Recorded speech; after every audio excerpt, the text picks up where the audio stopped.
Hello everybody, this is AW here with Hyperion and Chaya, and welcome to another Theory Thursday. We're continuing to read Deleuze and the Political, continuing chapter 1, and we're starting this section called the Dogmatic Image of Thought, where we find out basically what Deleuze's methodology generally is going to be, how he sees others people, how he sees the problem of knowledge, how he thinks we should know, what there is to know, how we should know it, perhaps. So, let's see.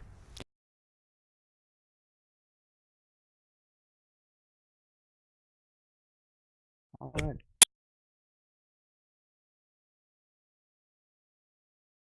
The dogmatic image of thought. In many respects, Deleuze's constant engagement in his earlier writings with the question of the nature of thought is a prolegomenon to the distinctive practice of philosophy developed in collaboration with Guattari. Throughout his work, from Nietzsche and Philosophy in 1983 and Proust and Signs, 1972, through Difference and Repetition, 1994, to What is Philosophy, also 1944. Deleuze returns to the criticism of the images of thought that have held sway in philosophy. All too often, he argues, these images have served to set limits to philosophy's own capacity for thought. By contrast, he finds in the works of philosophers such as Lucretius, Hume, Spinoza, Bergson, and Nietzsche the outlines of a critical and untimely form of thought that breaks with these prevailing images. It is from the perspective of the approach to thought shared by these philosophers that he undertakes the analysis and critique of conservative and conformist images of the nature of thinking, along with the characterization of an alternative form of thinking, which would be, quote, opposed to the traditional image which philosophy has projected or erected in thought, end quote, from Deleuze Incarnate.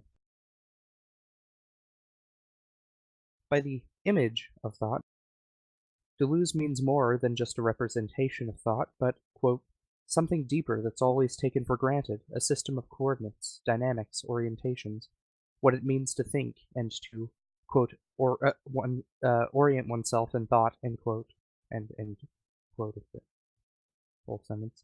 The image of thought is a pre-philosophical series of presuppositions which structures both the understanding of thinking and the character of the conceptual production which ensues on that basis. It is an image of this kind which allows Descartes to suppose at the outset of his meditations, quote, that everybody knows and is presumed to know what it means to think, end quote. In Nietzsche and Philosophy and Difference and Repetition, Deleuze argues that philosophical reflection upon the nature of thought has been dominated by a series of presuppositions which together make up a single, quote, dogmatic, end quote, image of thought. These presuppositions recur throughout the history of philosophy in variant forms, empiricist as well as rationalist. Together they form an image of thought which is all the more effective because it remains largely implicit.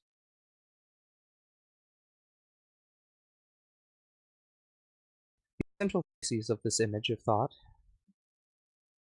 derive from the idea that thought is a natural capacity with an inbuilt affinity with the true. Thought naturally seeks truth, quote, it loves and wills truth, by right, end quote.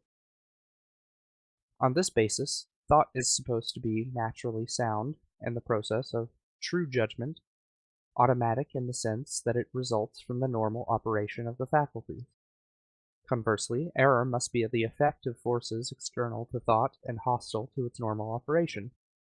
Quote, the inflation of the concept of error in philosophy shows the persistence of the dogmatic image of thought, end quote. Thought has many misadventures, Deleuze points out, including the effects of madness and malevolence, yet the dogmatic image tends to reduce all these to the single form of error understood as recognition or failure of the will. He argues that the analysis of thought should instead take seriously the fact of stupidity. Unlike truth or falsity, stupidity comes in many forms and degrees. whereas the dogmatic image supports the view that thought needs a method, an artifice which enables the thinker to ward off error. Deleuze defends a conception of thought as an involuntary activity, which is always the effect of outside forces and elements. Quote, something in the world forces us to think, end quote. From this perspective, there is no place for the idea that thought must be under the control of a good will, and no basis for a conception of method. So, what do you think so far on that? So he's I apologize if I get this wrong, but it sounds like he's denying any kind of intent with that last few. I don't Denying know. intent? Okay, that came out wrong, but No, I mean, no. I think you phrase it right. He's denying that what's called the truth of thought is not something that must be willed. Like, you don't have to control thought, or rather, perhaps he thinks you can't control thought to be true. You know, that there is a method that you have to discover, and then you can think rightly, right? Yeah, I think so. But also, from the parts I remember in Difference and Repetition, he seems to think that, well, I mean, I agree with him that, like, there are missteps within thought, you know. We can make errors, so thought isn't, like, something that can just free-flowingly develop naturally correctly. I think he does acknowledge that we have to be able to, I don't know, like, genuinely want truth or whatever. I mean, it's assumed, as he says, that we seek truth with knowledge. Naturally seeks truth, you know, or is tied to truth, has an affinity with truth. Yeah. In a way, I think that's. Oh, all right, hold on. Yeah. Yeah, I think it's kind of true. I mean, I agree. I think it's true, but... Hello?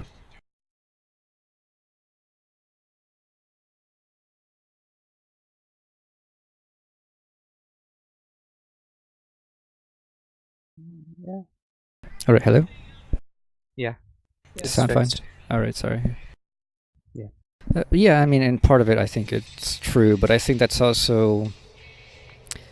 It seems to be like a sleazy shift from what is actually meant by many of these people, according to, you know, the affinity of thought with truth. That is that, you know, it's like the Hegelian thing, you know, the unity of thought and being. That the reason we can trust thought to accord with being is because there is some sort of natural, presupposed affinity between, you know, the fact of thinking and the fact of being. And that has nothing to do with any sort of willing or trying to find a proper method of, so to say, in that kind of external sense. Yeah. I mean, there's many ways people mean that. So, I mean, I think it's a critique I can agree with on a level, but on another level I can't agree with it. I mean, part of it is, unless he mentions something which I think is something even Hegel gets.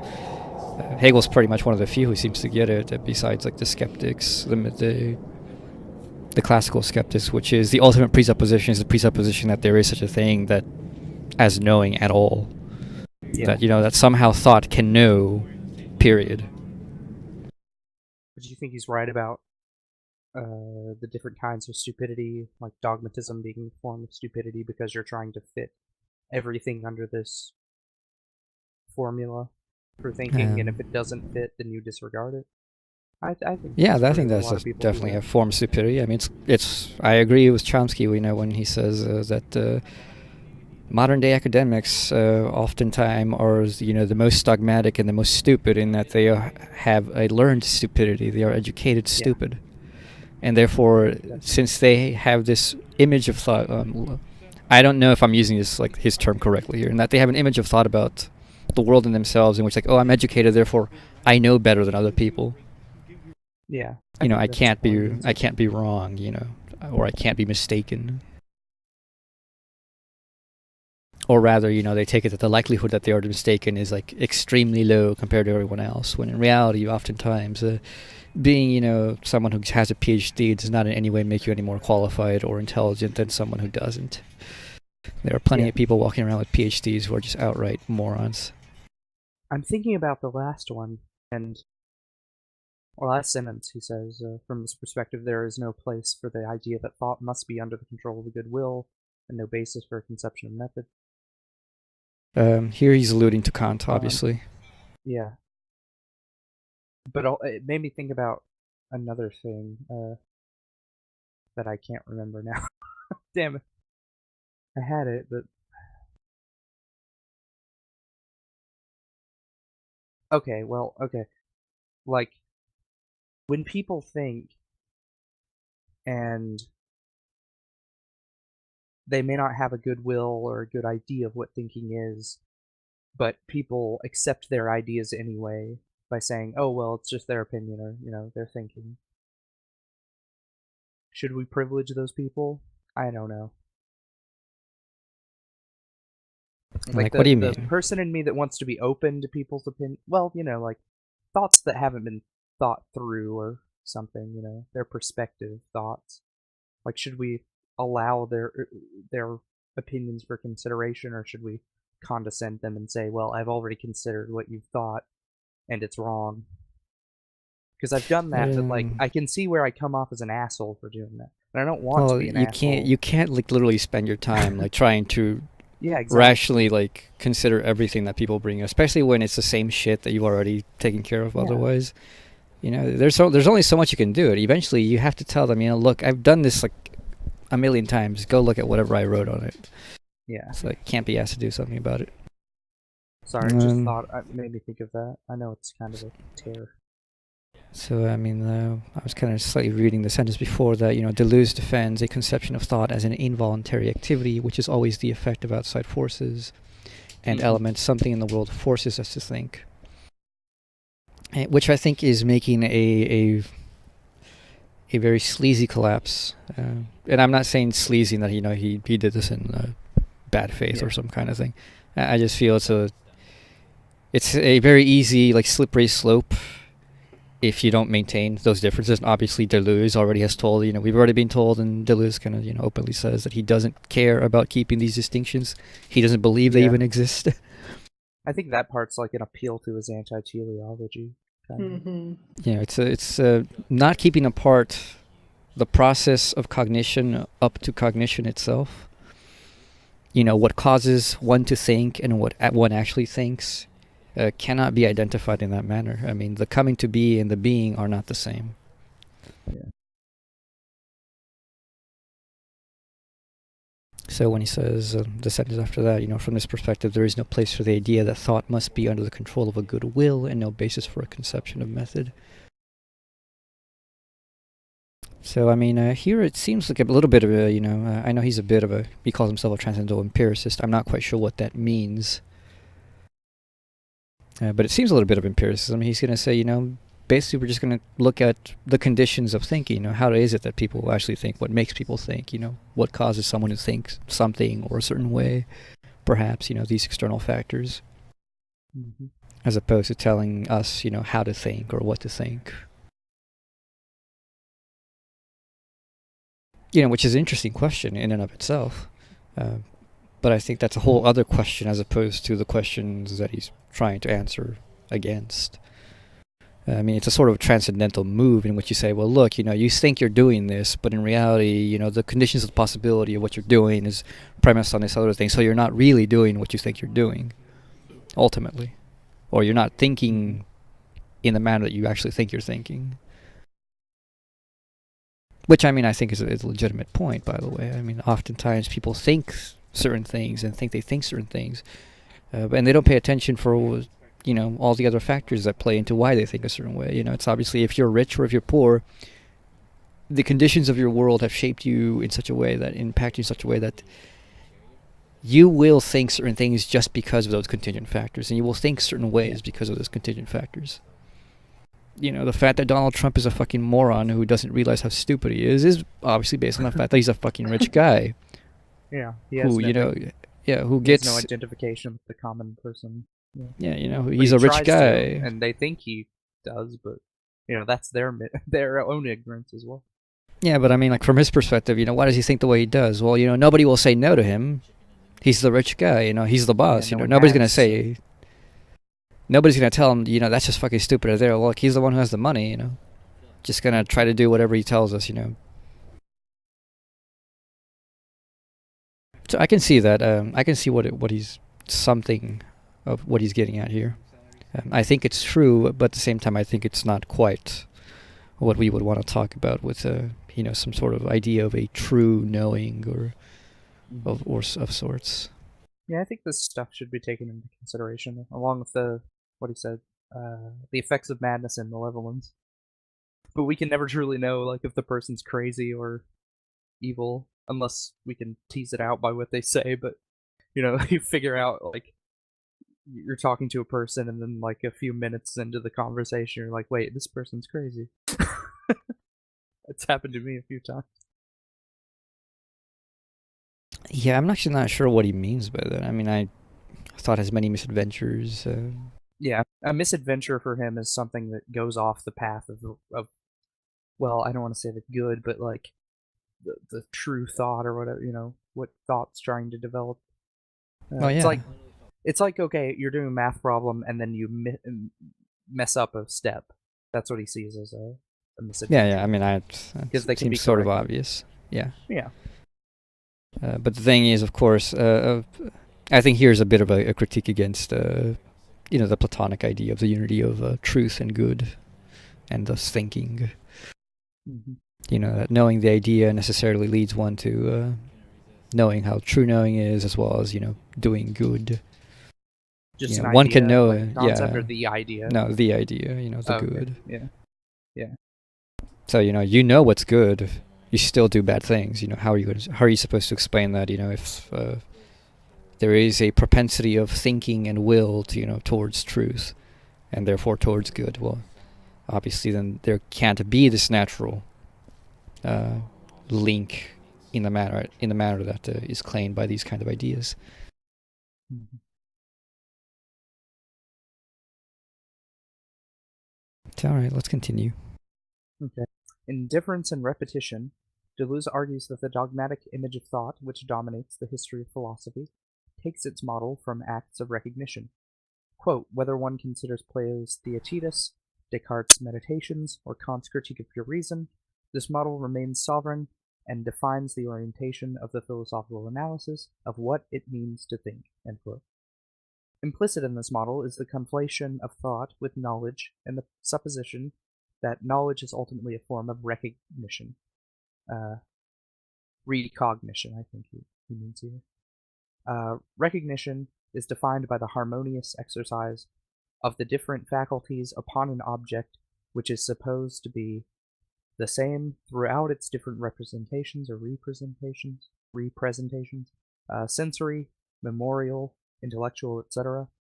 The model of recognition therefore implies an underlying agreement among the faculties, which is typically grounded in the unity of the thinking subject. Quote, for Kant as for Descartes, it is the identity of the self in the I think, which grounds the harmony of all the faculties and their agreement on the form of a supposed same object. End quote. All right, so obviously a critique of identity. Mm-hmm. That is that, you know, to know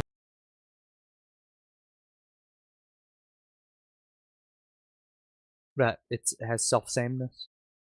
Yeah, you know, the recognition here is to recognize that there is a self-sameness, you know, occurring in different forms.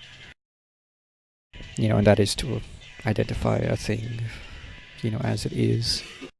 Mm-hmm.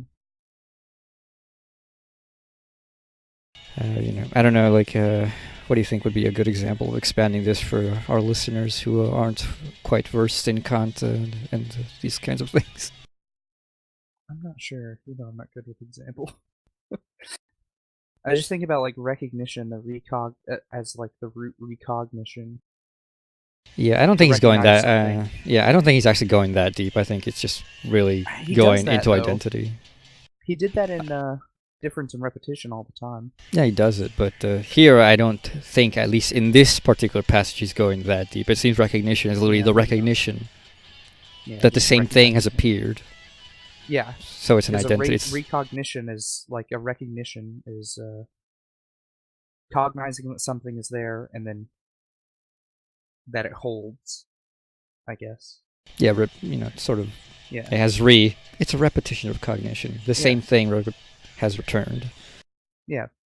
So when he says implicit in this model, when he says implicit in this model is the completion of thought with knowledge, and the supposition that knowledge is ultimately a form of recognition.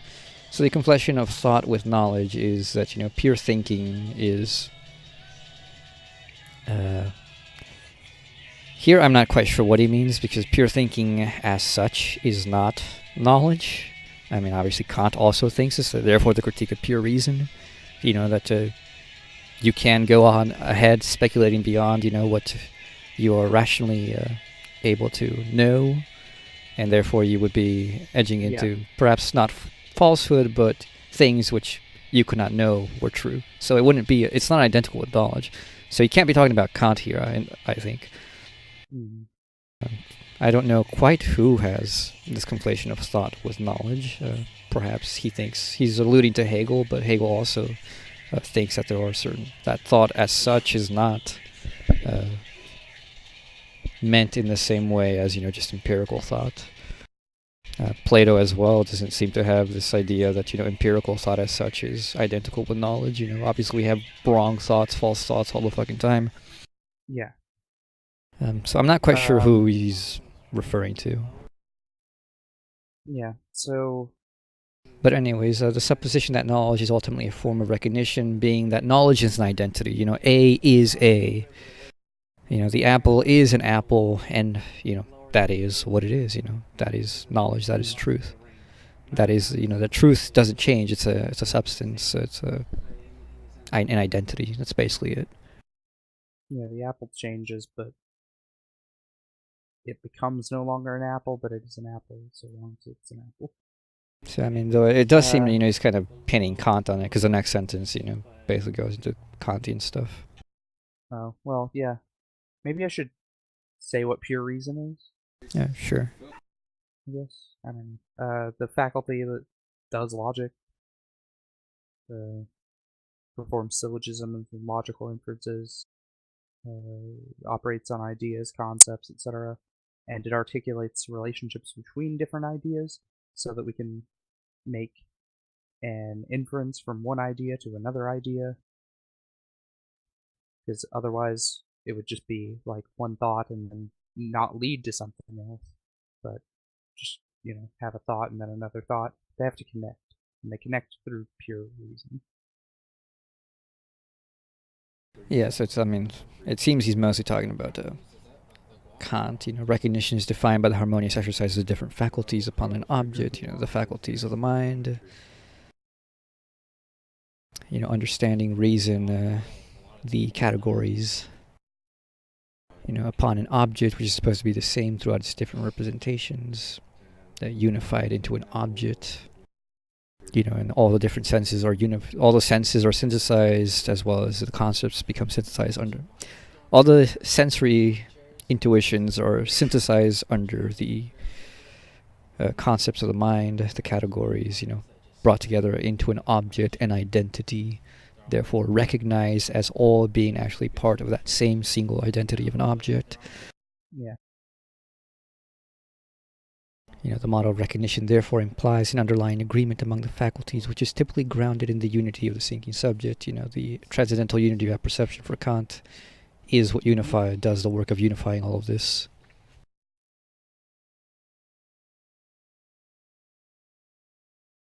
So, and here Kant is obviously limited, unlike Descartes, in which the things then are unified for us, but we can't know if things are really unified in themselves or for themselves, or if what appears to be unified for us is actually what is actually there in the world as it is.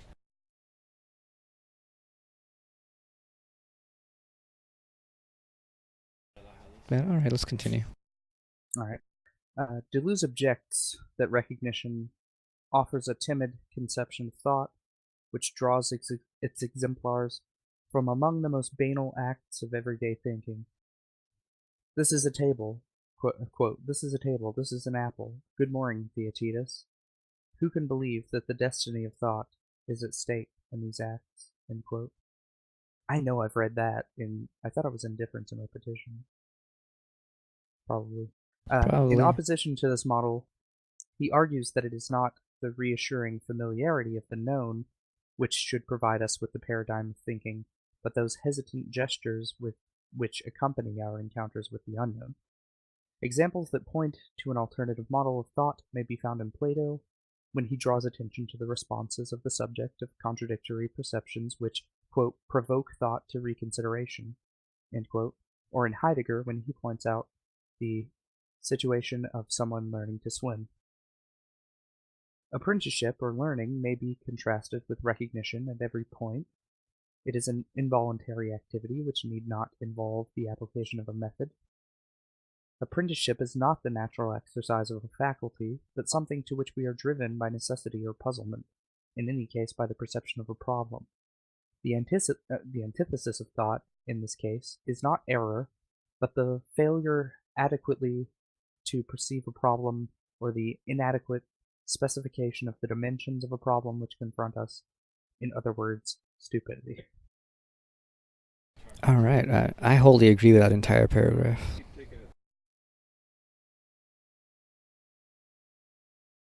Although, I mean, this again makes me think he's not talking. Bike fell over. I mean, he's definitely not talking about the same kind of things that Kant and Descartes or Hegel talk about when they're talking about knowledge. I mean, here he's talking about, the coming to be of knowledge, in which case, even Hegel is the whole phenomenology is nothing but this experience of learning, and about how does learning take place. Indeed, one has to recognize a problem, because every form of consciousness, from sense certainty all the way to absolute knowing, can be stuck. It has its own absolute form, and if you don't notice that there's any problem with that absolute form, you're stuck in that absolute form. It is absolute for you. You literally cannot think beyond. You see no problem. And that is indeed, I would say, indeed a form of stupidity. But then again, that's it's a different question from what knowledge itself is. And becomes more a question of what knowledge has been for us, ways that we do know and the limits to which we know, and who can recognize, who is it that, finally transcends the limitation, who doesn't, It's a question of history. There's plenty of people who don't, but there's also people who do. And, looking at the situations in which, we see how things are transcended by, an external impinging on the subject. Something arises which is not in harmony with what the subject thinks, what the subject knows. And, are we going to be dogmatic and just ignore that other thing? Or are we just suddenly going to be baffled by it and go, well, now how do I make sense of this, right? Obviously the rational thing, it seems, would be we take into account this new stuff and say, well, how are we going to deal with that? Obviously, it seems more so that in history, for the most part, most people double down and refuse to see that there is some problem, or rather refuse to consider that the problem is in their own conception. So, we get the issues of things like epicycles. We get the issues of things of which, theory just digs down into its own theory. Reason goes beyond its own limits, but is it actually getting at something real, or is it just trying to, reharmonize itself in a way that it doesn't have to accept that there's anything actually new, right? Yeah. It's let's put it in ways that are more understandable. Say the ANCAP, for example. They think everybody's the anarcho-capitalist. They think everybody's selfish. Yeah. You cut out. Sorry. So they think everybody's selfish, and you show them an example of somebody who's doing something unselfish, and what will they do? They'll spin it around so that it's defined under selfishness. You know, they brought in their concept, so their concept, you know, brings into the fold whatever it is that that would deny their own position.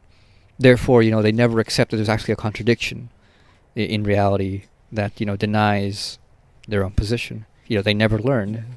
Everything's just re-rationalized back into their system. And that is a form of stupidity, right?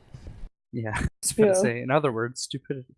Yeah, and I mean, by the way, you know, people will say the exact same thing about Hegelianism and Marxism and everything. You know, like that's kind of the main thing that these guys have against Hegelianism. They say, look, if a system allows you to reintegrate absolutely everything, you know,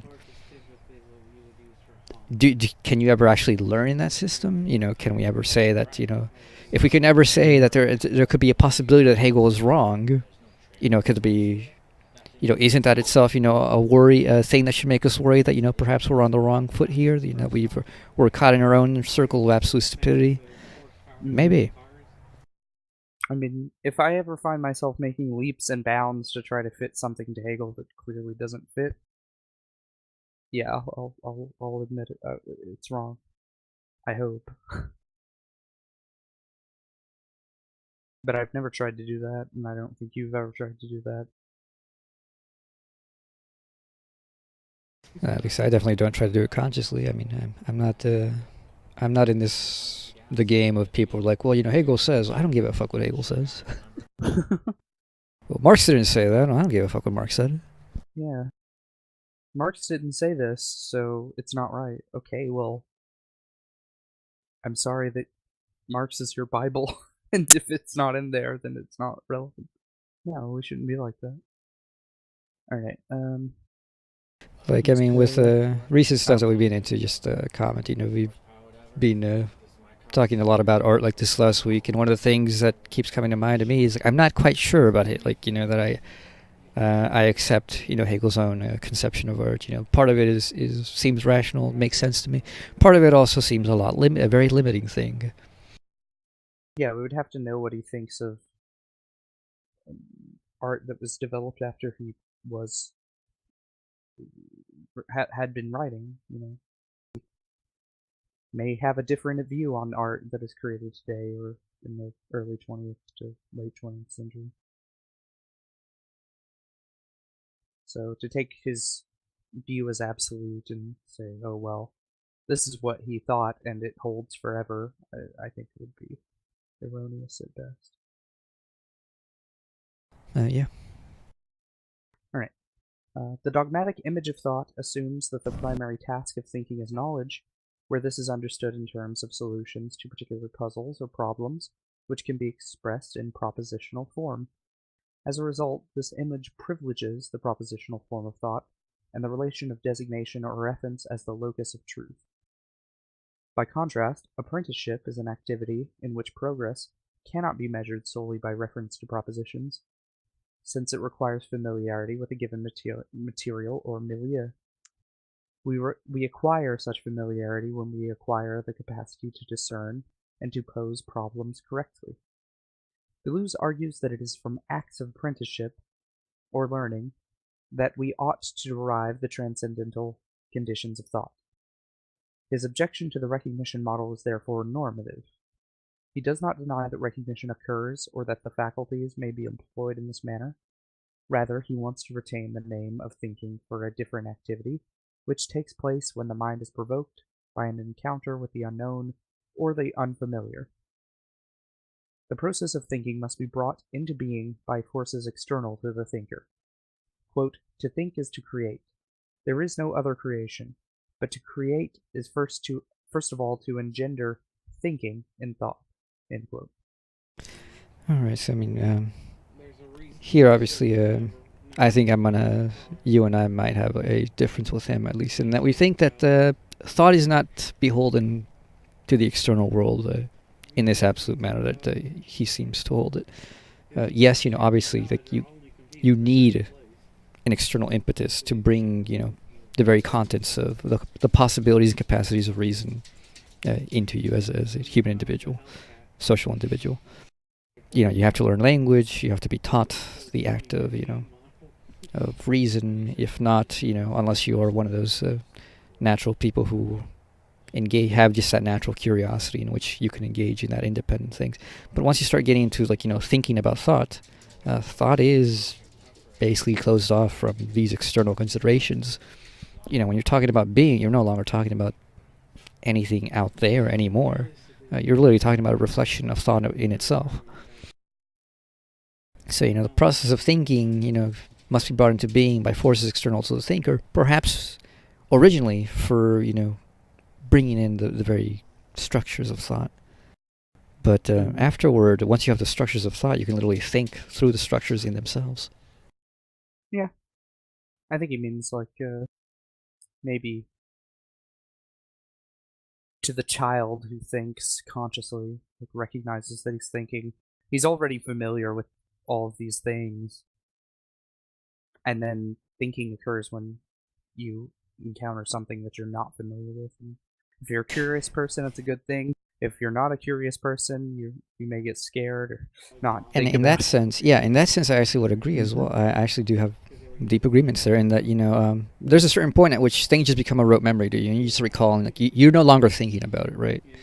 You've done the thinking already, you've learned it, and now it's just like an identity for you. It's just a thing you call up. You don't care about justifying to yourself what it is or how it is. You already know it, so you don't bother. You just have things become just like a list of facts for you. You know what it is, and you assume other people know what it is, and you just spat it out. And you just like, everybody's like, okay. But when you're learning things, you don't know what things are, and you really are thinking. You have to think. And I think Hegel's actually one of the best philosophers to do that with. I mean, he just forces you to think, and he doesn't let you off. Yeah. Every stupid sentence is an effort of thinking, the likes of which it's just like, you're expected to be putting this together, and he won't just tell you that it's the case. He's showing you how it is the case, without telling you that it is. You'll see that it is by the fact that you've done it. Yeah. They don't know it, but they're doing it. Oh yeah, that is to think. To think is to at least consciously do it. Once you've the same thing. You're no longer thinking. Once you master a thing, you literally. I mean, when you're first learning to play an instrument, apparently you have to be very careful to are you hitting the right strings? Are you doing the right notes? Once you've you've learned it, you know it. You literally do it mindlessly. Yeah. It becomes second nature or whatever.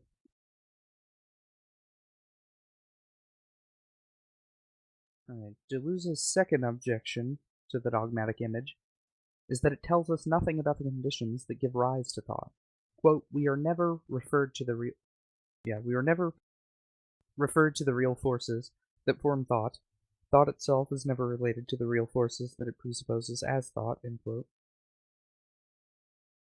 By contrast, he argues for a genetic conception of thought, the purpose of which is to give an account of the real conditions which give rise to thought and which determine the form it assumes. By real conditions, he means the transcendental field or field of immanence, in terms of which the different forms of thought must be understood. Different philosophers propose different accounts of the nature of this field. Thus, in Nietzschean philosophy, Deleuze takes the will to power as the basis for a, quote, genetic and differential, end quote, genealogical analysis of thought, on the grounds that, for Nietzsche, it is the different variations of will to power that give rise to thought. In these terms, thought may be either affirmative or negative in relation to life, active or reactive in its modality of realizing will to power. This principle sustains Nietzsche's questioning of the will to truth in Beyond Good and Evil and in On the Genealogy of Morality. When he asks, "What is the truth about? The value of truth, or what it is in us which really wants truth?" I think it's supposed to be what is it in us that really wants truth? Understood in this manner, the element of thought is no longer truth and falsity, but the, quote, noble and the base, the high, and the low, depending on the nature of the forces that take hold of thought itself. End quote. So, I mean, you and I have talked about this. I mean, this is Yeah. it's not a rare reflection of a philosopher to say things like this. I mean, this question has been going on for a long time, which is obviously there seems to be indeed, like, the non-identity between thought and truth, thinking and truth, is quite obvious in that, as we notice, most people don't seem to give a damn about the truth. Yep. Most people want truth not because it is true. Most people want truth because it accords with something they already believe. It's not an end in itself. It's just a medium A toward. reaffirmation. Yeah. It's a reaffirmation of their previously held beliefs. Yeah, it's a means for them. Truth is just a means to asserting, their own beliefs. And it's usually, as we observed, abstract truth. It's just something that we can say, well, see, this accords with what I say all the time or whatever, and then they just use that abstract example, denying anything that contradicts it. Yeah, and I mean, so the same thing goes, and it's not just for people who are radicals. It's not just for people who are learned. I mean, even the so-called scientists, the people who you'd think care about the truth. Most of them, go to look at metaphysics and are like, why would I care about that? Even if that's true, so what? I can't do anything with that. That doesn't make me build a better gun. It doesn't make me build a better car. Why would I care about, the truth of the nature of the world? What is the value of truth? For them, it's just a pragmatic thing. It's a practical. Yeah. If you can't do anything with it, who cares what the truth is?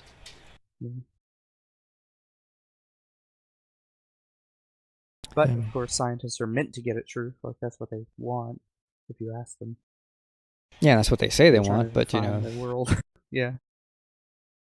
Oftentimes, it's obvious, most of them... I mean, if you ask anyone, do you care about truth, they'll say yeah. Yeah. Even if they don't really believe it. You ask people, like, what if the truth was everything completely opposite of what you believed? And, then they go, like, well, would you rather know, would you not? It's like asking people, would you rather know that would you rather be happy and, like, live the rest of your life with your spouse, without knowing that she's cheating on you, or would you rather know that she's cheating on you? And, there are people, indeed, who will say, I'd rather not know. Of course, yeah. Because it's more comforting that way, I guess. There's some truths that we don't want to know if they are too difficult to accept, I guess. But, compared to that, I just think that's a complete different question to what is truth. Asking what is the value of truth and what is truth is two completely different questions. Hegel definitely doesn't ask what is the value of truth. Part of it is because it ends up being shown that, the value of truth is simply, well, if you know freedom, the only way to ever, be free is to know freedom. Because if you don't know freedom, you never really are free. Even if you feel free. Yeah, you may feel free, but you're not truly free. Yeah, would you rather feel free or be free? Is a question. So, this presupposition that, that there is value to truth because truth is free, truth is, the form of freedom, if that is the case, then, there you go, that's the value of truth. Now, perhaps you don't care about freedom as such. Maybe you just care about the feeling of freedom, freedom for me. Well, okay, can we do something about that? Not really. Yeah. Not a genuine freedom for us, because freedom implies universality. Has to be for everybody. So, interesting question, but unrelated, in my opinion. Yeah. A single person can be free, I guess, but freedom as such has to be a universal freedom. But that's kind of off topic. Okay. By contrast, in difference and repetition, Deleuze's shift from the recognition model of thought to, quote, a point of view of effective genesis, end quote, proceeds by way of an account of problems as the transcendental ground of thinking. The importance attached to the invention of problems in philosophy is a recurrent theme in Deleuze's philosophy, which may be traced back to his essay on Bergson. He endorses Bergson's view that, quote, true freedom, end quote, and therefore the highest power of thought, lies in the capacity to discover or constitute new problems, thereby rejecting the pedagogic conception of thinking as the solving of problems given to us by others or by, quote, society, end quote. Similarly, in Difference and Repetition, Deleuze argues that thought must be understood as the exploration of problems thrown up by history, social life, or the development of particular sciences, and in its highest form as the expression or actualization of transcendental problems. Deleuze's conception of transcendental problems is modeled upon Kant's account of transcendental ideas. In this respect, de Combes is right to suggest that in his Metaphysics of Difference, Deleuze is above all a post-Kantian.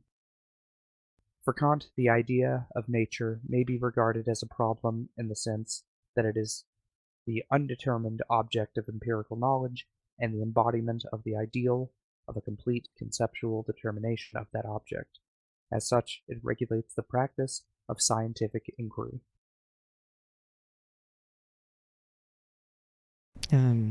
Again, I mean, I think there's nothing really to disagree with here. I mean, it's talking about how genuine thinking comes about.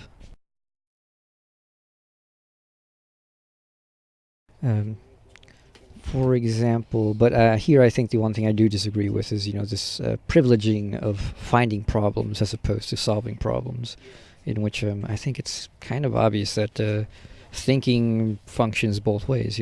Thinking finds problems, but in setting up its own problems, it also sets up the possibility of the solution, and thinking further, reaches out towards that solution. You can't just say, well, you set up problems, if we find problems, as if then thinking has nothing to do with, or genuine thinking has nothing to do with then solving that problem. To pose a problem is to demand a solution, right? Doesn't seem to make sense to think otherwise.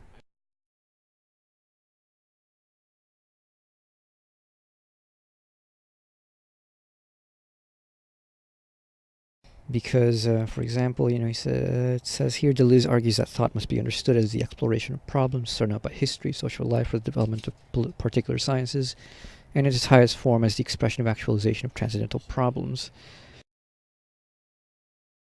You have a way of life, or some way of thinking. You think you have things solved. Something happens, causes you to think.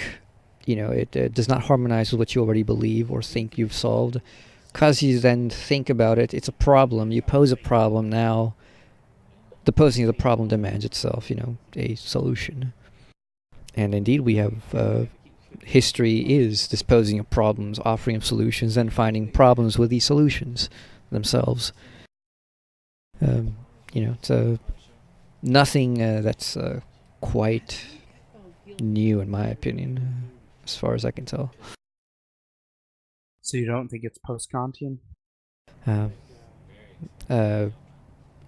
If they call him post-Kantian, it can only be post-Kantian in very specific areas and not generally post-Kantian at all. Yeah. To be genuinely post-Kantian, I think you have to accept the subjective turn, which Deleuze obviously does not like. Deleuze is one of those people who says, we're a bit too subjectivist, we are a bit too, something centric. Anthropocentric. Anthropocentric. Yeah. He's trying to get away from centering things on the human subject. Because we're not God's gift to the world, and the world isn't there for us. But I mean, I always find that to be a really strange critique, because Kant doesn't think that either. I mean, or at least the metaphysics of Kant's epistemology and ontology is not premised on that, really. One can, give some external analogies which, may fit pretty close. And which, one can psychologize like Nietzsche and say, that's why Kant thought this way, and which I love those things, by the way. I think they're great, really interesting to see. But at the same time, it's Kant's whole thing is, well, Kant wants to know, and how do you know? Well, you've got to know knowing, but Kant limits himself to how is it that we know objects? What is it to constitute an object conceptually? Well, you need concepts, you need intuitions, you got to bring them together. Well, how do they come together? You need a subject, the transcendental self. And obviously, Deleuze is not a post-Kantian in this sense. At least as far as I'm noticing here, they haven't mentioned it, so I don't know. Maybe he does account for something in that way later on. So maybe he is a post-Kantian fully, but up to now, as far as my own ignorant opinion goes, he appears to me to be quite pre-Kantian. Yeah, he one could even say he's pre-Genesis, because mankind is supposed to rule over the fish of the sea, the birds of the sky. So, no, I'm just kidding. But yeah, we're not anthropocentric in the sense that humans are above all for the fact that they're human, but for the fact that they're higher beings capable of thought. Like, there could be something that's capable of better thought than we are, of course.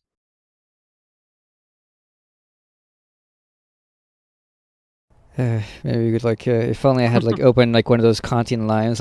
Kant has some super autistic lines about the possibility.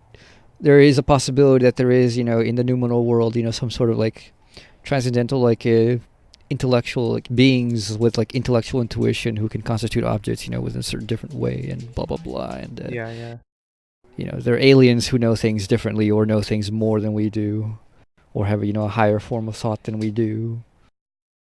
But we can never know that. Or at least we don't at this point. Yeah, what does he say? He says it's a logical possibility. It's the fact that we can say in a sentence seems to make it logically possible, even if it doesn't really seem cognizable to us. The real versus logical possibility. Yeah. Okay. For Deleuze. Sorry. I was going to just say one more thing. The last sentence where he says, for Kant, the idea of nature may be regarded as a problem in the sense that it is the undetermined object of empirical knowledge and the embodiment of the ideal of a complete conceptual determination of that object. So, the idea of nature, nature is posited as, the out there, the empirical world, space and time, outside of us. And, how is it a problem? Well, we've been engaged in trying to know it for a long ass fucking time. Yeah. And there are various things. Yeah. Yeah, and so we have a problem. We want to know it. We have to know it. The very rise of modernity has made it so it's an imperative for science to science works. Somehow we do know. We must know something about it. What we know about it is a huge problem. So, there's plenty of things that, we think we know about it and seem quite obvious, but which we haven't provided a certainty about. Kant's major problem with nature is life. He can't explain life. Life seems to be this self-ordering mechanism which transcends the very idea of mechanism. It has a teleology. It seems to have, to exist for some sort of, for purposes. And yet he knows he can't say that. He constantly says, we have to assume that this is the case, but we can't know this is the case. Maybe, some other beings with higher intellect than us, in the transcendental noumenal realm, whatever, can cognize the very possibility of a mechanism that is, that is self-ordering, but we can't. Or we haven't. Yeah, so, there's a problem. We're always trying to get closer to trying to get a full conceptual determination of that object. That is, we're trying to just find out what it fully is, what fully really defines it. But we're, because of the transcendental noumenal divide, we're always blocked from fully knowing it. Yeah, it could be the purpose of humans to, in these 100 years, a group of humans or a singular human devise a way to live forever and then solve all the problems of the universe, but we haven't done it yet, and we don't know that that's the purpose or what any purpose is. But yeah, so I mean, happen. So whatever happens. So just to with reiterate, regards to that. that paragraph, I mean, I think Deleuze is right.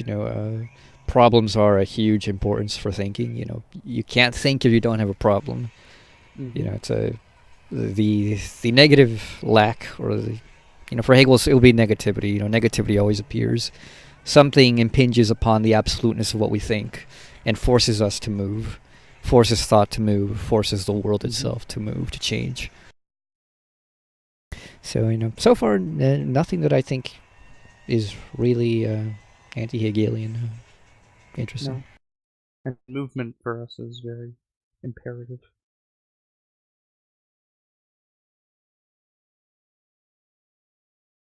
So, all right, continue. Alright, yeah, I can't remember what I was going to say. Okay, for Deleuze, Kant's account of the transcendental ground of reason provides the basis for a novel understanding of the nature and function of problems, in opposition to the traditional view, which defines problems in terms of the possibility of finding solutions, and which sees truth as essentially propositional and prior to problems. He argues that problems must be regarded as the source of all truths. Quote, problems are the differential elements in thought, the genetic elements in the true, end quote. Problems here are understood as the specific objects of thought and, as such, accessible only to thought in its transcendental operation. These objects of pure thought can only be empirically discerned by means of their particular conceptually determined forms. In relation to ordinary empirical thought, they remain unthinkable. They are paradoxical objects in the sense that they are at once that which cannot be thought and that which can only be thought. Deleuze's conception of transcendental problems as the genetic elements of thought implies a twofold genesis: a logical genesis of truths in the forms of solutions to particular problems, and a transcendental genesis of the act of thinking in the discovery or constitution of ideas or problems. Both geneses are implicated in the activity which Deleuze takes as his model for thought. Quote, the exploration of ideas and the elevation of each faculty to its transcendent exercise amounts to the same thing. These are two aspects of an essential apprenticeship or process of learning, end quote. So that's interesting. I mean, Yeah.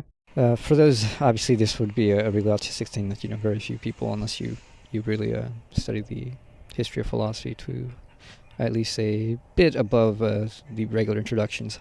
The whole thing about ideas is a Platonic thing. Plato talks about the ideas, and the idea is basically was originally intended as the meeting ground between empirical, the very complete intellectual truths, intelligible truths, and the unity of objects and the existence of objects, etc. So for Hegel, the idea is the unity of concept and object. It literally is the correspondence of concept and object. It is truth itself. For Deleuze here, the idea, and so therefore, it grounds the connection, the very way that the thought can connect to being. For Deleuze, it seems to be sort of the same way, in which the idea is grounding the connection between thinking and thought, as well as what else?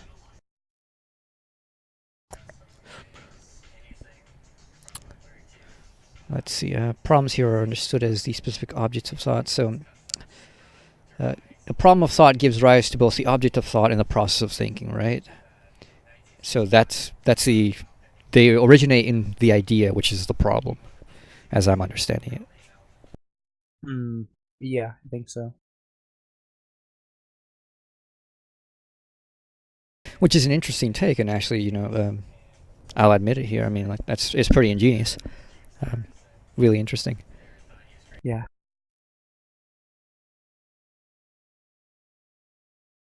And so, problems are actually transcendental. Deleuze's conception of transcendental problems as the genetic elements of thought implies a twofold genesis: a logical genesis of truths in the form of solutions to particular problems, and a transcendental genesis of the act of thinking, the discovery, and constitution of ideas or problems.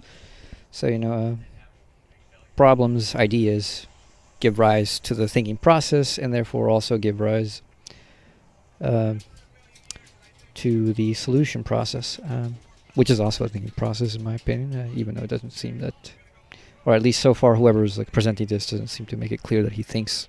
Obviously, these must both be processes of thinking.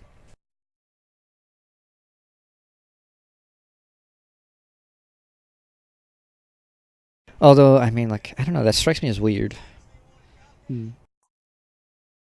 Because it poses the problem first, and then there is the thinking problem, the thinking which, you know, then recognizes the problem, and then it, you know, we have the solution, right?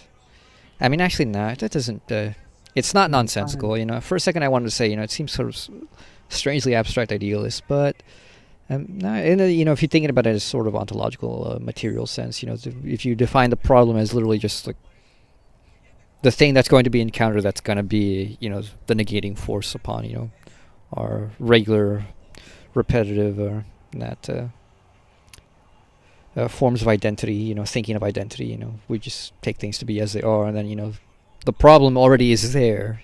In order to have a problem, the problem has to already be there, existing, you know, at least the cause of the problem, so to say. Yeah. Has to arise for you. So, you know, the Trying to think problem is, so, you know, the incongruence of what you think and what is already there, Yeah. you know. Exactly. So, okay, it makes sense. It makes sense. So if it's an object of pure thought, then it doesn't coalesce with the reality, so it remains unthinkable or whatever. And it can only be thought, but it can't be thought. Yeah. Well, I mean, it makes sense in that the Kantian thing, you Yeah, know, like, I know. it's the categories. It's basically his own version of the categories. The categories can only be thought, but you cannot actually think the categories themselves. You know, hey, like, Yeah. Kant doesn't give an account of the categories. He just says, look, they're there. We can't actually analyze them because they're unanalyzable. They're what we use to analyze things.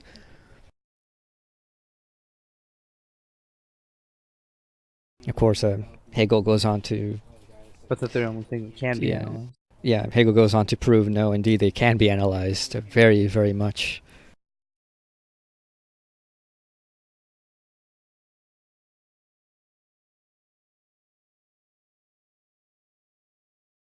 Would have been great if they lived closer to the same time, so they could have had a correspondence, but alas.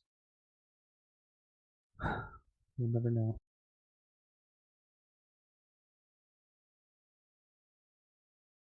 So, both geneses are implicated in the activity which Deleuze takes as his model for thought, the exploration of ideas and the elevation of each faculty to its transcendent exercise amounts to the same thing.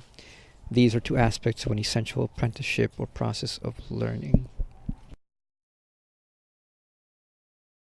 So, I mean, so, you know, his image of thought is a process of learning, so, you know, for him, Yeah. that could be called the absolute. And I can definitely see, you know, how this... The absolute? Yeah, I mean, this is his what absolute. Could be called the absolute? Yeah. That, you know, this process of learning, this image of thought of his as process of learning. Constant apprenticeship. Yeah. Yeah, that is the absolute, in which, by the way, I mean, it's not a non-Hegelian thing. It's privileging the moment of difference, but nonetheless, I mean, it seems like Deleuze, you know, is coming back to a different notion of identity, but nonetheless a notion of identity itself. In the end, you know, how could we analogize this to Hegel's like concept of the universal, for example? What would the problem? The problem would be the universals. The true universal. Yeah, the true universals. Yeah. That is that means that it's in agreement with its particulars. Like its particulars are not in conflict with one another. I mean, actually, like, this is so fit for what the phenomenology does. Like, this is the idea of the phenomenology, quite frankly. The phenomenology is all about, you know, things are positive, problems appear, they're recognized, they're worked on, they're solved, they're transcended. They're solved by a transcending process, you know, constantly.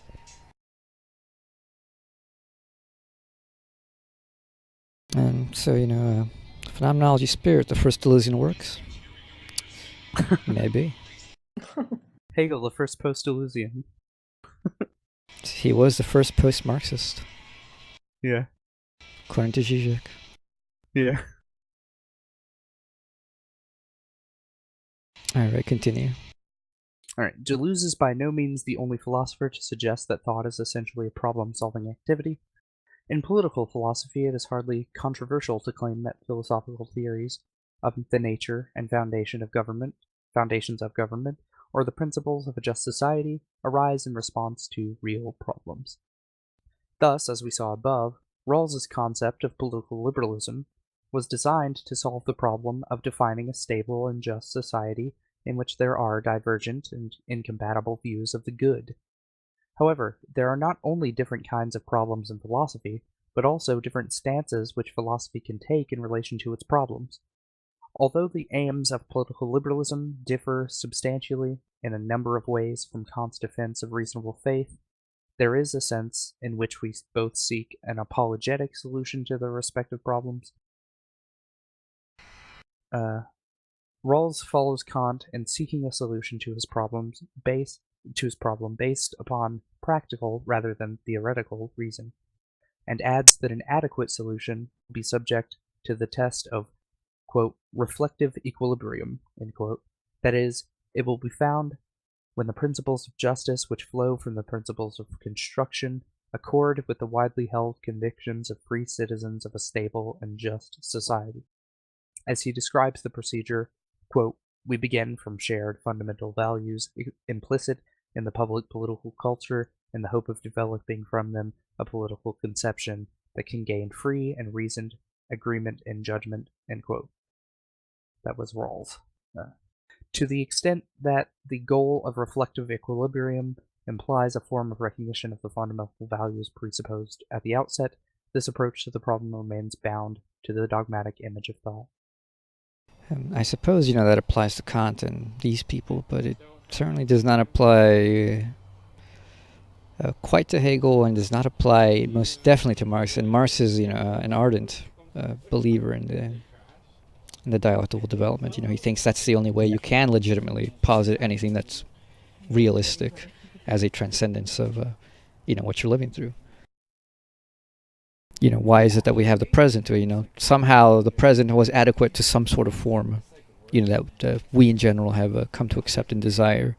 Why is the present failing? Well, because somehow it fails its own ideals, presentation. Why is this failure? Well, there are some fundamental incongruences, some fundamental contradictions. Figuring these out, therefore, allows you to transcend the problems, see the structure as it is, and transfer that structure into a new structure which takes into account the positive form, and then begins anew. So, this in this image of dogmatic thought, I don't think Hegel and Marx definitely don't fall in, at least not in this form. Yeah. Yeah, the Rawlsian thing is I supposed to be some sort of true universal, but I don't think it ever really achieves that. Yeah, I think, of course, Deleuze is well aware of, and I'm sure he must mention Marx somewhere and critique Marx for precisely this thing. Yeah. He probably considers him to fall indeed into the dogmatic image of thought, and I think Marx overall does, and Hegel also, I think, in certain points surely falls into that as well. Sees things that aren't there, just because of requirements in the system. But Hegel's usually actually quite good with not positing things that aren't there. He just links what we know, and if there are gaps in between, so be it.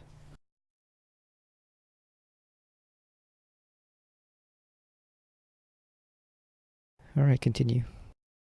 By contrast, Deleuze's principal reason for claiming that the classical image of thought is a profound betrayal of what it means to think is that it sustains a complacent conception of thought which is incapable of criticizing established values.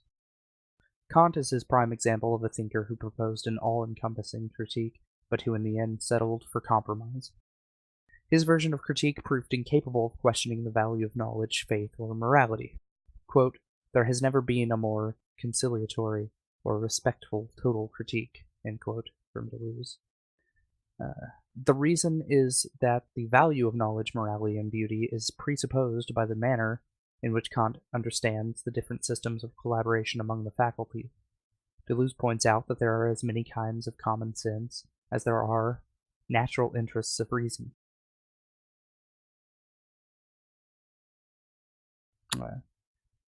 Knowledge, morality, and beauty are thus presupposed by the terms of Kantian critique. Claims to knowledge, moral judgments, or aesthetic value may be called into question, but not knowledge, morality, or aesthetic value themselves.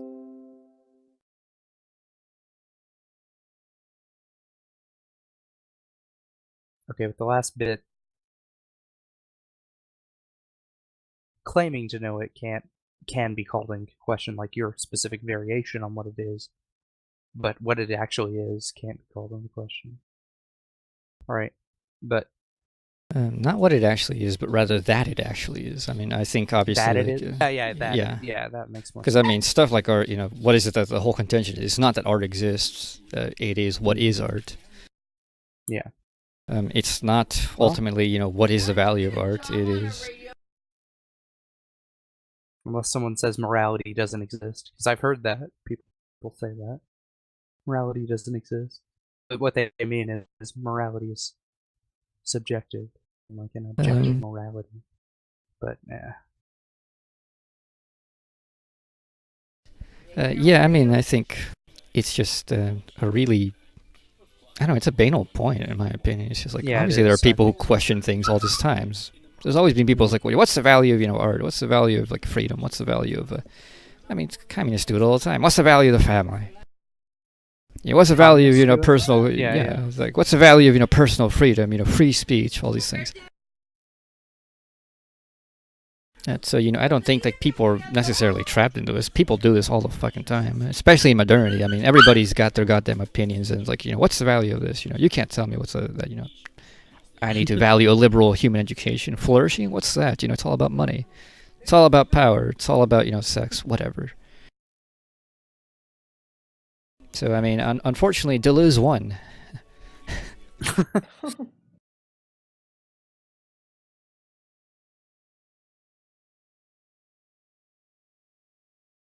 So, let's finish that off. Does he just want... Well, I don't want to claim this, but does he just want normies to be accepted, like in a dialogue? No, he wants normies to stop existing. He wants everybody to be different. So? Yeah. Yeah, exactly. The whole thing is difference. Difference for the sake of difference. Yeah, let's find problems with everything. Let's seek new problems. That's philosophy. Yeah, like a normativity to not exist, but like, does he want stupid people to be able to exist? I don't know. But it's the opposite of stupidity is, that these people question. The thing is, there is a stupid way of questioning, which I'm sure he's aware of. And I'm sure he doesn't mean it that way, but nonetheless, one could easily extrapolate maliciously, haha, and just go and say, well, what's the use of your own idea of creativity here? What's the point of asking all these questions? Why seek problems where there are none? Because oftentimes people seek problems where there are none. Yeah, I mean, people make problems out of things that you honestly just aren't problems. They literally make their own problems and they get bothered by them. Like, yeah, it's taking like a position and then criticizing the result. Finding something and then I mean, like look at yeah, go ahead. Or they're just looking for an excuse to complain. I mean, if they were really interested in solving these problems, then they'd actually be actively searching for the truth or searching for an answer. They wouldn't just be using it as an excuse to beat down on people, I guess. Yeah, I mean, that's definitely one thing people do. Another thing, like the one I actually always find funny, but also like amazingly like sad, is people who believe this whole like maybe we're in the Matrix kind of thing. Some people like lose, like their lives break down because they take this seriously. Like a literally. Or well, no, like maybe we were in the that kind of thing too. Like some people like really like get grasped by that idea and they're like, oh my god, it's a problem. Not really. Like it's a problem for you. Like, it's a problem you make up. Like, there is no basis whatsoever, no actual logical basis for solipsism nor the matrix hypothesis. Like, there's no evidence that would make you think that this is anything possible for our world. You know, you can be like Kant and say, "What's a logical possibility?" But who gives a fuck about logical possibilities? Because you can't know them. Exactly. A proof would be, like, for me, the construction would have to be for you or for a number of people, not everyone, or else it really is a reality and it doesn't matter anyway. So if it's a reality for you, just think about people existing that are more intelligent than you, and clearly you haven't created this reality or hasn't been created for you, because what would be the point? I mean, so the whole thing about problem seeking is in part, I think, in part also a dangerous thing. There are people who seek problems who, you know, would be a lot better off if they didn't, because they make up problems and therefore can never find solutions. Hegel says the same thing. You know, what's the whole problem of phenomenology? We made up a problem that there is a subject and object divide, and therefore we spent basically the entire history of the millennia trying to figure out how do we bring them back together, when the problem was never there to begin with. Yeah, when the problem wasn't there doing it. You're miserable forever. You know, you suddenly lose faith in your girlfriend. She didn't do anything. You know, your girlfriend doesn't do anything, or your boyfriend doesn't do anything to make you think that they're cheating on you. But then you think that, and you can't get it in your head, and you believe it. How are you going to get back trusting them? You can't. You failed. Like, you've lost already. Like, you create a problem that is unfixable. Yeah, Lacan said that if they truly are cheating on you, you're still crazy for thinking about it. I mean, basically, I'd have to get the quote to tease out exactly what he meant by it, but I kind of agreed when I read that. Well, overthinking can just drive you insane. I mean, it's happened to me many times before, and I regret it, but... Oh, I know. It happens with Hegel all the fucking time. These guys... Hyperion knows how many fucking times I've rethought, like, one fucking paragraph. Like, wait, I think I got it. Wait, I think I've got it. Wait, no. But that's just an adventure of thought. It doesn't make you crazy. Well, in some cases it can paralyze you. I mean, I second guess myself all the time, and it's, you know, sometimes it's productive, sometimes it's not, so... True. It's not always good to second guess yourself, to be... Like, because we want to be confident, but not... Well, yeah, you want to be aware.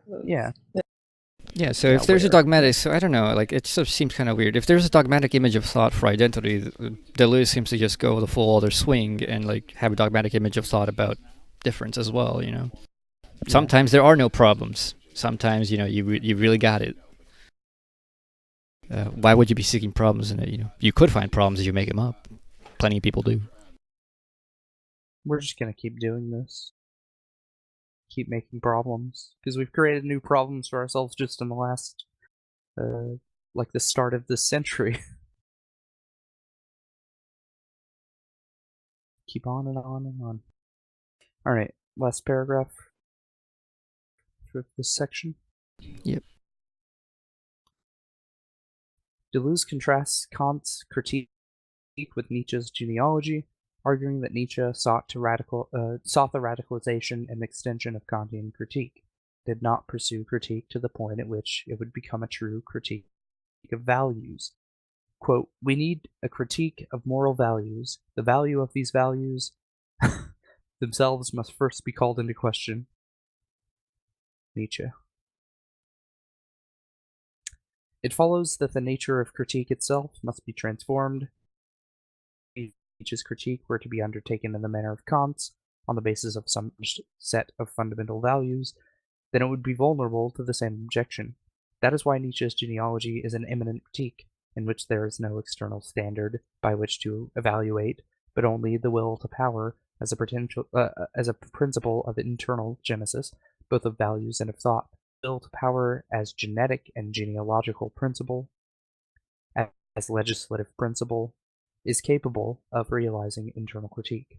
Deleuze attributes to Nietzsche. That doesn't make any fucking sense, let me fucking tell you. It doesn't to me, yeah.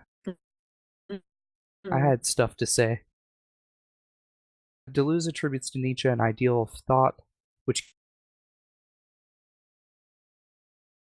namely a, quote, thought that would affirm life instead of a knowledge that is opposed to life. Thinking would then mean discovering, inventing new possibilities of life, end quote, Deleuze. All right, sorry. Like So we have to figure cut out what the out. value of valuing is. Huh? Like it cut cut out for out? me, and let me read like Oh, the I read last the half of that. And So okay, yeah. just to catch what We're was going to talk missed. about the whole thing. So. Yeah, it says that is why Nietzsche's genealogy is an immanent critique in which there is no external standard by which to evaluate, but only the will to power as a principle of internal genesis, both of values and of thought. Quote, only the will to power as genetic and genealogical principle, as legislative principle, is capable of realizing internal critique, end quote, Deleuze. Deleuze attributes to Nietzsche an ideal of thought which could equally be considered the goal of his own philosophy, namely a thought that would affirm life instead of a knowledge that is opposed to life. Thinking would then mean discovering, inventing new possibilities of life, end quote, Deleuze. So, I mean, this whole thing of comparing Kant with Nietzsche and saying, oh, Nietzsche, was the true Kantian, took Kant farther.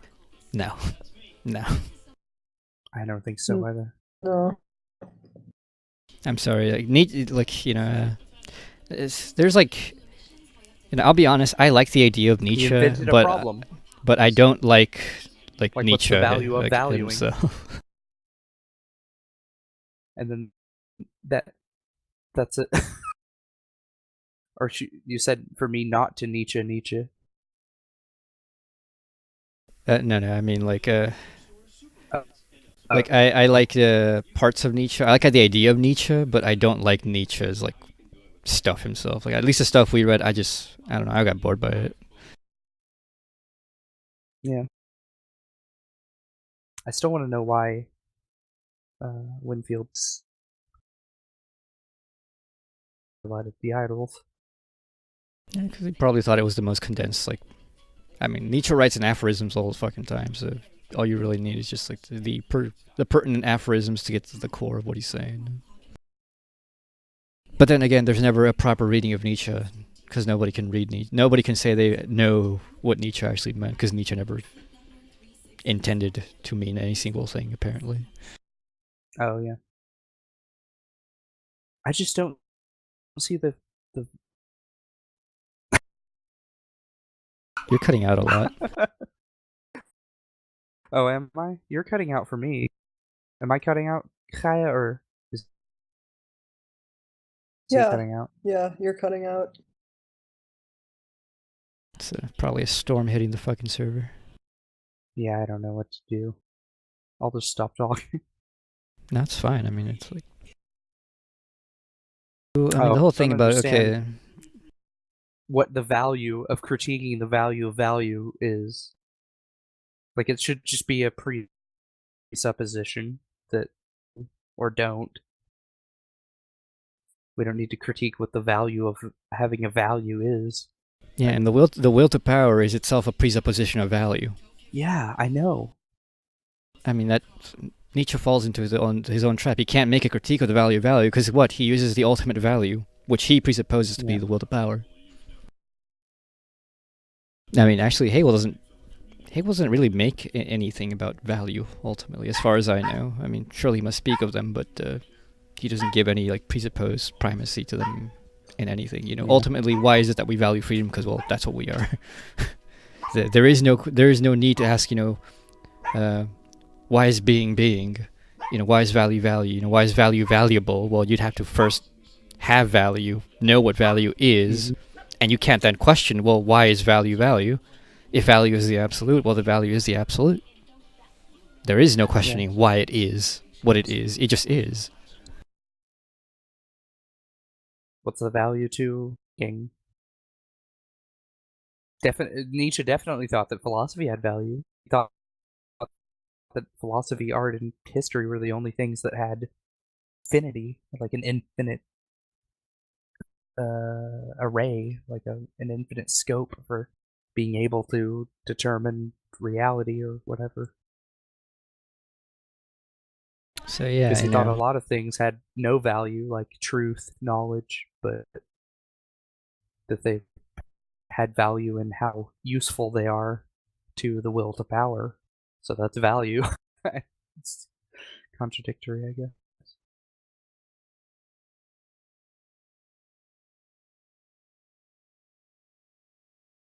Yeah, what is it? But I Is get, it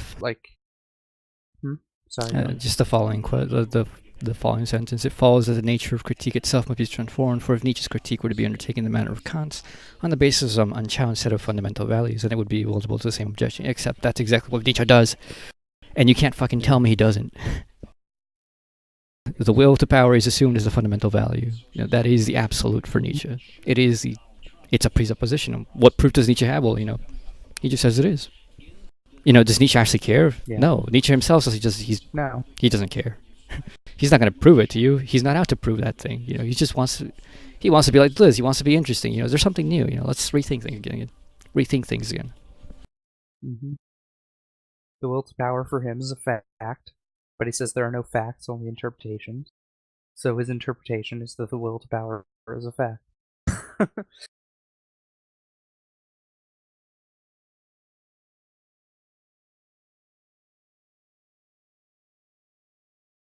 But any last thoughts on this? Nothing valuable. Did we learn anything besides that, he thinks that the absolute is the process of knowing?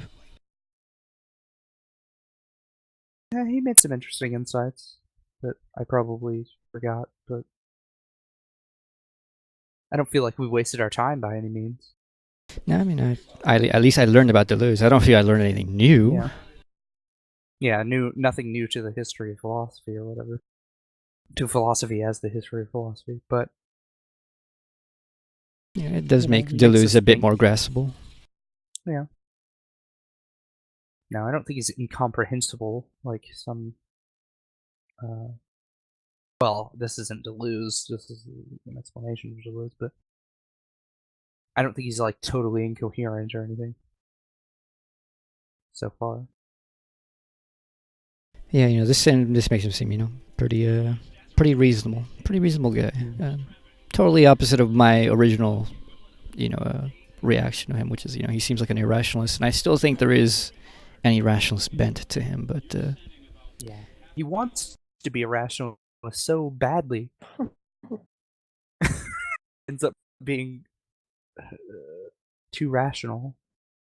Not too rational for us, but like too rational to be irrational. Irrationally rational. Rationally irrational. Or rationally irrational it would be. What's the thing?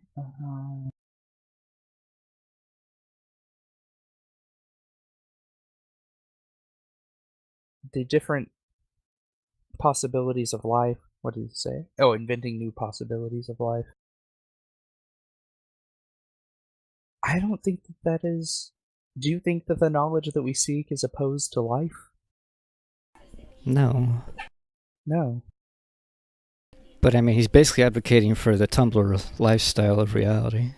Reality of lifestyle. Let's all live our own... let's just... different ideas. Like well, no, it's like, let's all live off in our own little fucking mental worlds as well as physical worlds, perhaps. Yeah. If you want to go live with the hippie commune, let's not stop people from... Well, and by the way, I actually have nothing against it. Finally, if we get to a point in which, you can do that, I'm not going to stop you, and I can't stop you. If you want to go live in, this one little commune here, that commune there, that mega city there, and, they have their own way of life, own way of living, and, maybe some of them are more fucked up, some of them are better. I don't care, I don't care if you want to go live in the community with people who think they're, owls, spiritually. I don't care if you want to go live in anarcho-utopia, anarcho-capitalist utopia, otherwise known as, what's that African country? Somalia and Liberia. Somalia. Yeah, but the problem with that is anarcho-capitalists have to appropriate resources from elsewhere. They wouldn't just stay off to themselves. But, hey, the rest of the people say, well, don't you believe in property? And they're like, oh my God, you're right. We can't, the principle of non-aggression, the non-aggression principle, and, it'll just magically stop them. Yeah, but oh, yeah. So, they would say, it applies to me, but not, or to my neighbors, or something like, well, they'll go and they'll say, sorry. My grass, I'm going to fire a nuke at him or something. Yeah. Your hippie lifestyle is an aggression towards Oh, yeah. my conceptual being in the world. Mhm. You tell me that my selfishness is wrong. How dare you? Yeah. Yeah, whatever. Either way, if people ever come to the world comes to that point, whatever. Deleuze wins. It's fine. It's cool. So long as he can go to go fuck off to Mars or the moon, and you leave he me alone. has, technically. That's how it is on the internet, at least. We stay to our sites or our Discord. Other people have their own Discords or sites that they visit. There are a bunch of people on. Yeah, and I mean, liberals literally go, they're relativists. They're like, my lifestyle. I'm not saying I'm better than you. I'm just saying I'm different. I like my way Yeah. better, right? But I'm not saying it's better than you. And I will go ahead and say no, I'm better than you. But I see right. think I'm better than you type thing. Yeah. I mean, we agree with that kind of, like the unity and difference, but difference in unity and multiplicity of different. Yeah, but there are certain things that are indeed better. Yeah, I agree. The generality, the universal structures are definitely better and worse. I mean, whether a teacher is better than a boxer, I don't care. Obviously, that's non-question. Whether the doctor is better than the janitor, that's the difference in unity, in which they're equal. Oh, did you say the doctor is better than the janitor? Yeah, no, in which it's not a question about those things because they're not actually better. Oh. They're different functions, different places in society. Yeah, they're both necessary in society. Yeah. It's just that one requires more expertise. One requires. One can be done eventually more easily by robots. I don't know. Boxers can't be taken out by robots. Nobody wants to see that. That's boring. Boxing? That isn't until Oh, boxing people that box. Yeah. Fight. Oh no, yeah. I don't want to see. What are they called? Those robots that hit the other robot and its head goes up. Yeah, I want to. Well, I don't watch boxing, but if I were to watch boxing, I would want to see real people. But all right, we've been going on this for an hour and a half. I think that's good enough. Basically, all we've found out so far is, Deleuze ain't stupid. He's a smart guy, intelligent. No. At least this makes him seem quite intelligible. I actually like his. If one has a principle like that, I think it's all right. His image of thought is nice. But don't forget, ladies and gentlemen, and people in between, and non-gendered, non-binary, whatever. Sorry, I don't know. I'm not into that kind of stuff. I'm not well aware. But cultural delusionism. Yeah. Cultural delusionism. Deleuze won. Subject to. That's Deleuze won. Yeah, Deleuze won, and we're living with the fallout of it. Living in a post-Deleuzian, reality. So spread it, people. Spread the truth. Yeah, it might end. It might not. Who knows? Have we reached a point where there's no going back? I don't know. Is this just a fad? I don't know. If Deleuze, and Guattari wrote anti-Oedipus, we need to write anti-Deleuze. Yeah. Isn't there a book that's already probably, there probably there has to be. But all right, see you people around. Enjoy Deleuze. Have a pleasant evening. Yeah, have a pleasant day. Goodbye. Bye.